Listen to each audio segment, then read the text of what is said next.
Hi everybody.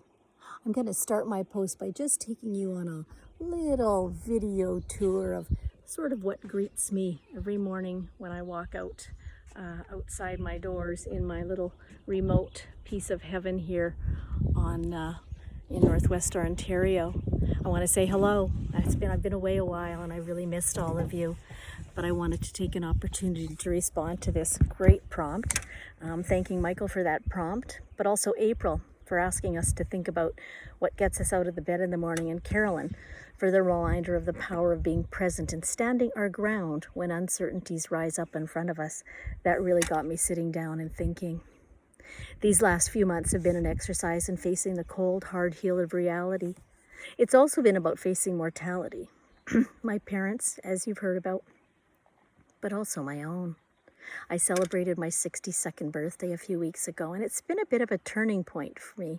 Everything that's happened really over the past few months have had me thinking more and more, I guess, about the fact that I have fewer years ahead of me than I do behind. As I look back, I'm softened by the many beautiful memories our family has and some grand accomplishments in work and life, one of the biggest being what you just saw here with me now. But it's impossible to avoid having a few regrets seep in that threaten to cloud the years ahead, well, at least for me. That book I hope to write still hasn't been published, although it's been somewhat written. My poetry collection is taking longer to publish than I'd hoped, and I'm kind of starting to lose faith in it and in myself. My children are still finding their way, in particular my son, and I sometimes wonder, should I have pushed harder? Should I have expanded my business more, worked harder? Have I shown up enough? Have I loved enough?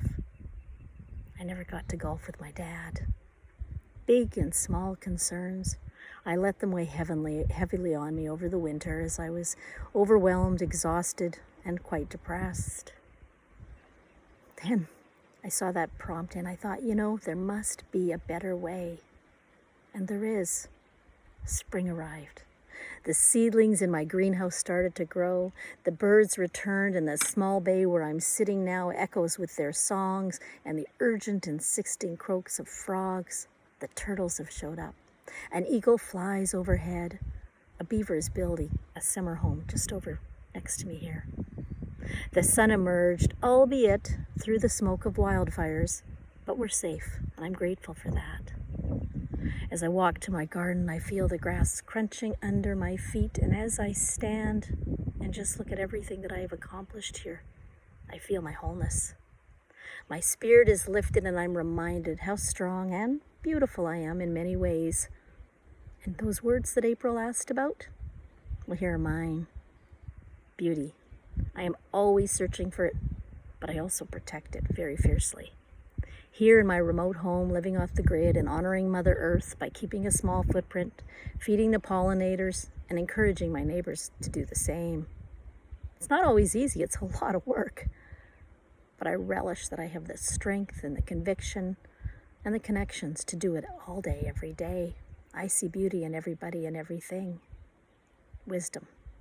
I seek it, but I also carry it. Now, as I go gracefully into this next chapter, I plan to share it with more certainty that I have something worth sharing. This will be uncharted territory for me in a bit, but I'm not entirely sure what it's going to look like. But I'm going to do it, and I know it will be both in the written and spoken word that help more people tell their stories. Love. I have a lot of things that I've cared about, but not always cared about them as well. That would include me. I've learned these last few months that having a patient, caring heart can make a world of difference in the lives of those who need our love. That again includes us, ourselves. We all need to feel loved, and I have a lot of it to give. Community. I believe community starts at home. And we've been fortunate to be at the center of a growing community here in our little neighborhood. My hub and I are seen as the elders amongst the younger neighbors that we have, but they see that we know things and they turn to us for that, which I really feel proud about. But as many of you know, I believe we all belong in community. We are all neighbors. When I see people who are disenfranchised for whatever reason, I know there has to be a better way. I plan to use my appreciation for the beauty I see in everyone, the wisdom I carry, and my love of all things wild and human to help bring more people into community. I guess my work here isn't done yet. In fact, in some way, it's just started.